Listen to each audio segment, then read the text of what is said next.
It's Jennifer Victoria Bell. I wanted to talk about permission, which is a boundary, right? So, permission is definitely a boundary, and when we're observing like what's going on in the world, we can see that there's been a lot of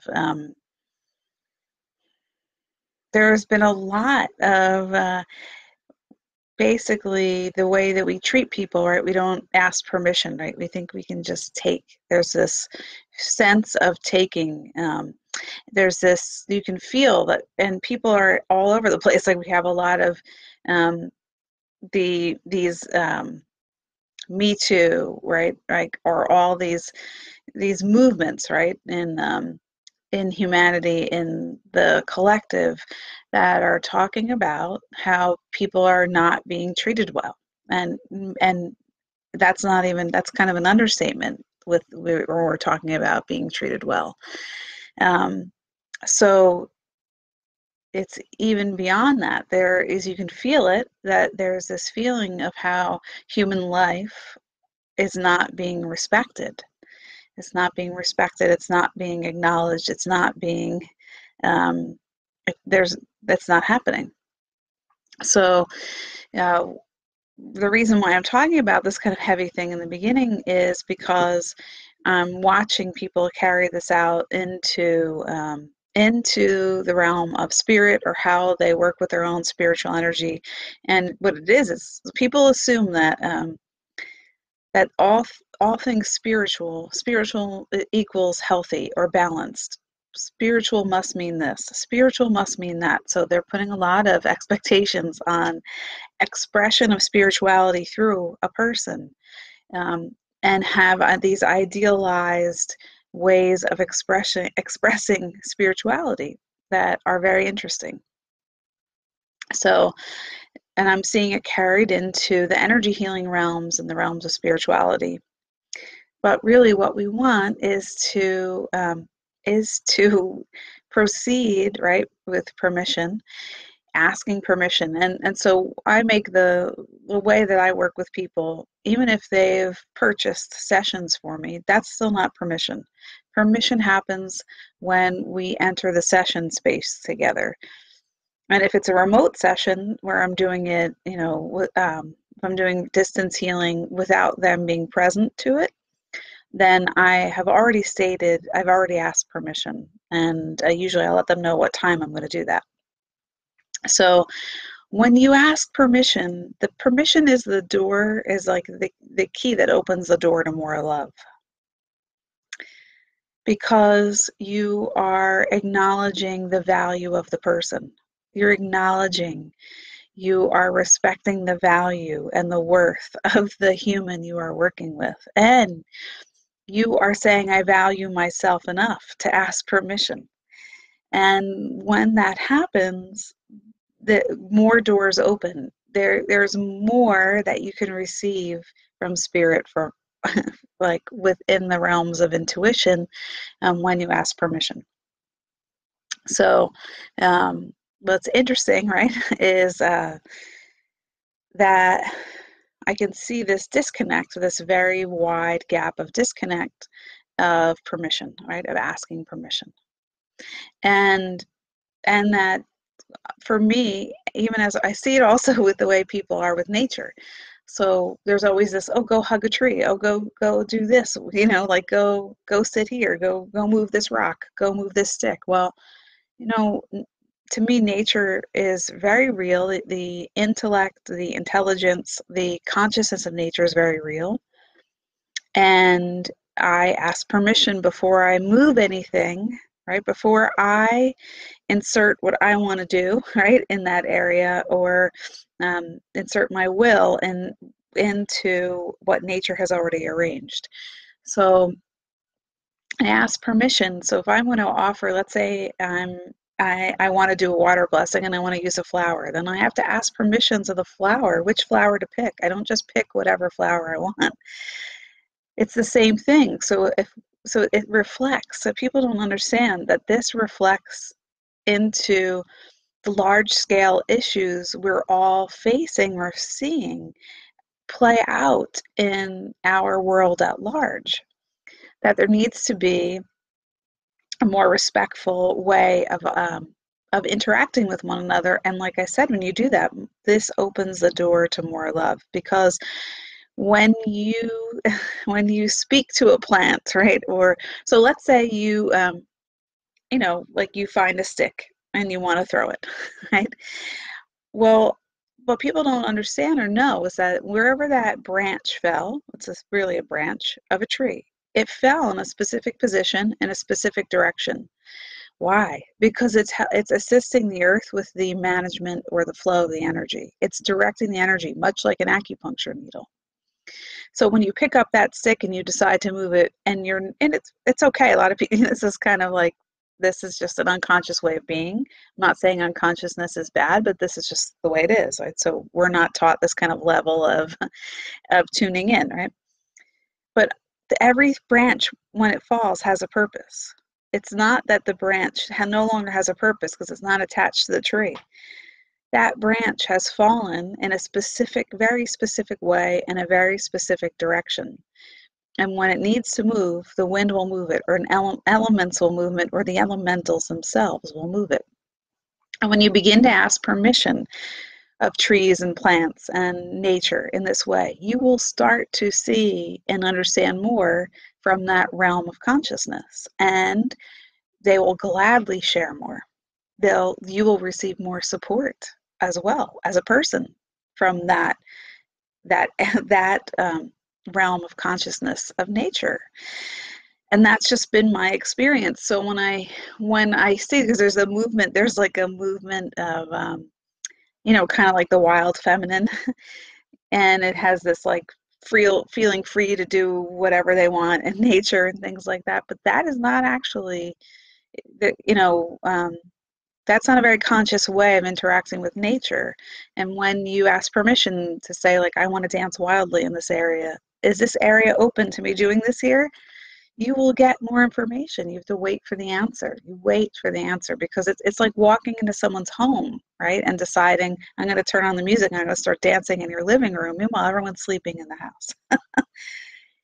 It's the same way if we want, right? So there's so many energy healers and intuitives that are that are rising up, and they are offering energy healing, or they're channeling, right? They're channeling from the archangels or the ascended masters, or they could be channeling an elemental like a fairy, or a star being. But there's still this element, and I could see it. I could see in the way that people post and share and talk about this, that it's not a reality. It's not understood as a reality the way that our reality is tangible to us. And I can feel it in the way that the people that this person or may be interacting or speaking for this energy. So this is also helping you to discern a little bit. So when I speak for nature, it's because I've had a conversation already with whatever that being is, whether it be a tree or a flower or an animal, or whatever this consciousness is. I've already created a connection, an established connection, where we know each other. There's this friendly connection, and that when I share, I'm asking for permission to share that. Or they'll actually ask me, hey, they'll knock on my door and say, can you share this? And so it becomes a working relationship. So most of my collaborative work comes from collaborating with and co-creating with the unseen energies. And it's just a different way of being. Many people may not understand this way or perceive this way of being because it's not of their norm, but it's been my norm for a very long time throughout my life. Stronger in different periods of life, and maybe not as strong in other periods of life, but this is what's important to share, because again, permission, you ask permission, you open the door to more love. And if you've ever had an experience where someone put their hands on you in a way that you didn't like without asking your permission, or someone moved your stuff without asking you, or whatever it is, you know what that feels like. You know what it feels like to have your space invaded. I just thought of Space Invaders, the video game. But you know what it's like, that feeling of being, of someone not just kind of discounting you. Doesn't feel good, does it? Really doesn't.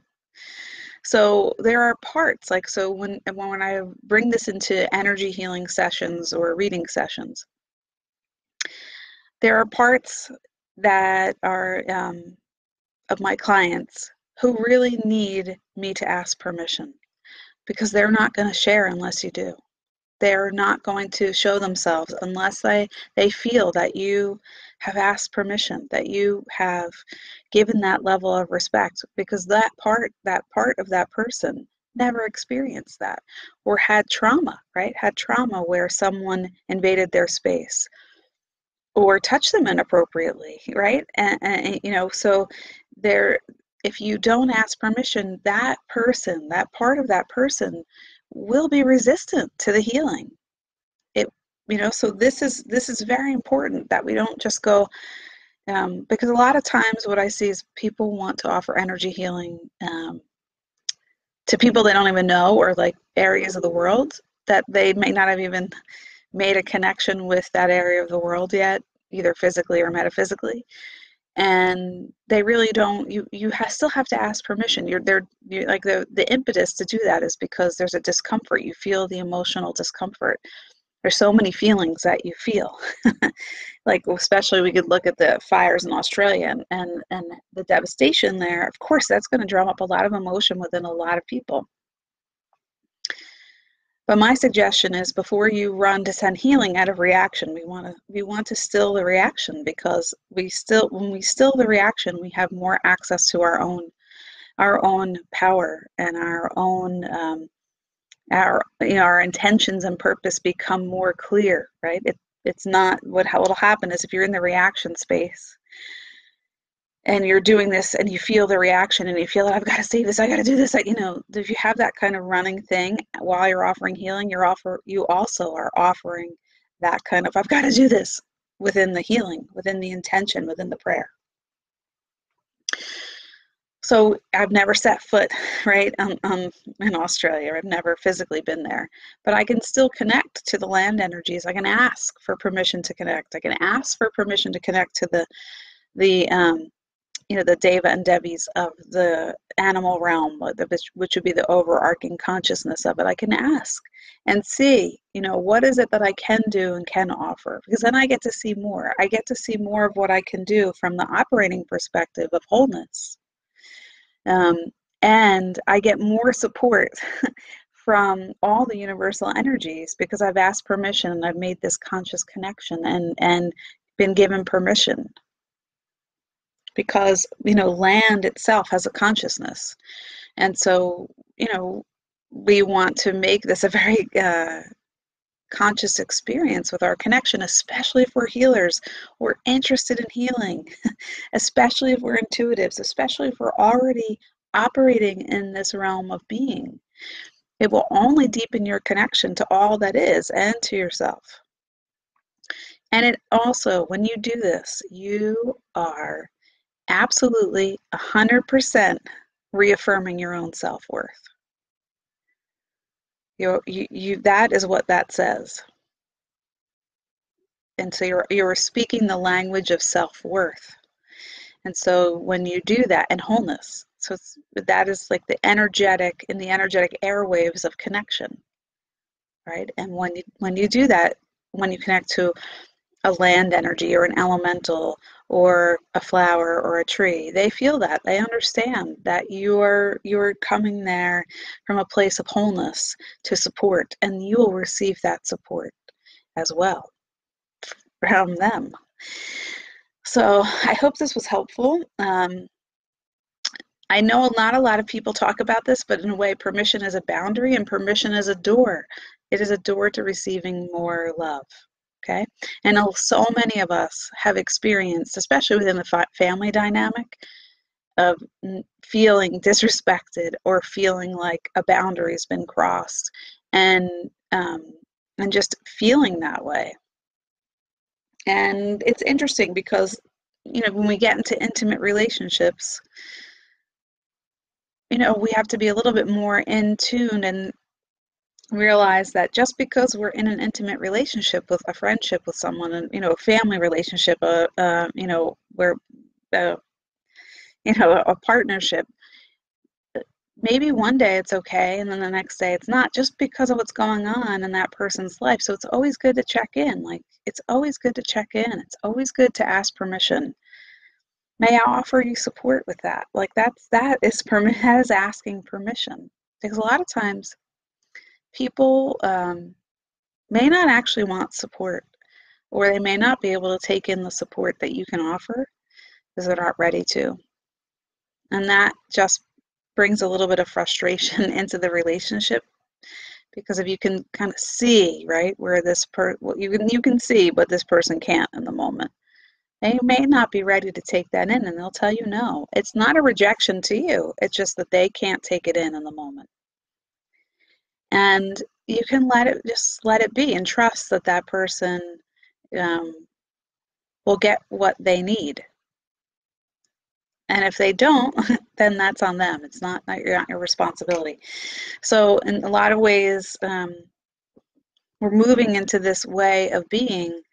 And so it's like, so let's say you buy a home and you have a yard, and you can just really talk to the energy of your property and just say, like, we're going to be having people over. We're going to be having, like, maybe you have children, maybe you have animals, and then you can just see, like, what do you need, right? I'm letting you know what's going to happen here. Is there anything that you need, right? As the land, as that to be able to help, support us in that, so that all the family gatherings are loving and harmonious, as harmonious as they can be. But at least you have the support of the land in that. So maybe it'll just say, just water me, like, or, just think of me with love, or, I would love it if you planted some daffodils here. Those are small things, right? I would love it if you trim this tree over here. So sometimes you'll just have that thought of, like, oh, I have to trim this tree. It's really your land speaking to you that this needs to be done as a way to care for where you live and to be in a co-creator relationship, right? So it's not like every time, because there's a level of, like, rigidity with permission, right? So especially if you live somewhere, but you enter into a co-creator relationship with that land, and you can basically care for it in the way that it needs to, not in the way you think it needs to. It can signal, you can receive signals and signs from your own property, even if you're renting it, what needs to be cared for on that property, right? And even within the home. So yeah, so I'm just tuning in to see if there's anything else to share. But this spans, like, we can see how this goes. Like, I can see the disconnect in the realm of spiritual teachers and energy healers who are kind of screaming about human rights, but then are not asking permission to offer healing. They're running the send healing to whoever. And that is a big disconnect. That's a very big disconnect. And it's very important to understand that that's creating conflict, because it's the same dynamic. It's actually the same dynamic. You're saying it's okay over here, but it's not okay over here. Well, it's not okay anywhere, basically. And sometimes it's just, you don't know. People don't know. They're not taught this way. And especially if you work with crystals, like, permission is very, very important, because we don't program crystals. We ask them. We ask them if they're willing to support us with this, and we get so much more. You receive much more if you do that, as opposed to saying, I'm programming you to do this. I'm imposing my will on you. That's kind of the attitude. That's the way it's felt by the crystal. And instead of saying, that's a lot of times why crystals will break. They will break. Not because they, the thing is like, oh, it's absorbed everything it could, and it just broke. So you'll hear stories about this. No, it's because it doesn't want to live through that agreement you imposed on it. And so it breaks the agreement by breaking itself. So again, with all things, it's important to have this kind of this asking permission, and it doesn't take long. And when you do it, like I said, you receive so much more. And what happens is, you know, the places that you go to in your consciousness to help you understand the physical reality, you know, like these places that feel more comfortable, right? Like an archangelic realm, or ascended master realm, or like unconditional love realms, we could say, when you're running there, but you're not creating a reality, and you're not creating meaning. Like, it is it's real as, you know it's as real as we are, as this laptop is. It's real. It has a level of reality, but there's a disconnect in that, where people, I can tell that they don't actually receive from the level of reality that is really there, because they don't understand this important piece. And it's actually an important piece of, like, it's really like a heart expansion, kind of living through a little bit more of a matured soul perspective, which really needs to be cultivated throughout all of humanity, because we it's just so interesting. And I know I mentioned this the other day, where there's this belief system, and it really is, and you could see even the powers that be have it, where I'm not enough here, I don't have enough resource, I don't have enough resources, so I need to take it from someone else. Well, really, we all have resource enough within ourselves. This is the self-worth kind of energetic embodiment. And when more people in the collective start to understand that, and start to make choices on a daily basis that say, I am a source of love for myself, so I choose this. Like, I'm a source of love for myself, so um, I'm going to choose. I'm going to go for a walk, because I know that's going to reflect to the world that level of embodiment of self-worth. Or I'm going to eat an apple because it's what my body is craving, you know, um, and it's what, shows again this level of self-worth. Or, instead of just allowing those kind of thought forms, these kind of, we create like self-hatred thought forms we could live through, and like that'll be the one that makes you want to eat chocolate, or makes you, like, not makes you, but it's like you keep choosing these ways of living, and like your activities of daily living signal to the entire web of life how much you value yourself. And so this is important, because again, it's like, it's building on this permission energy. So because we need to start seeing ourselves as a wellspring of an infinite wellspring of love and support for ourselves, it's inherent within our own system.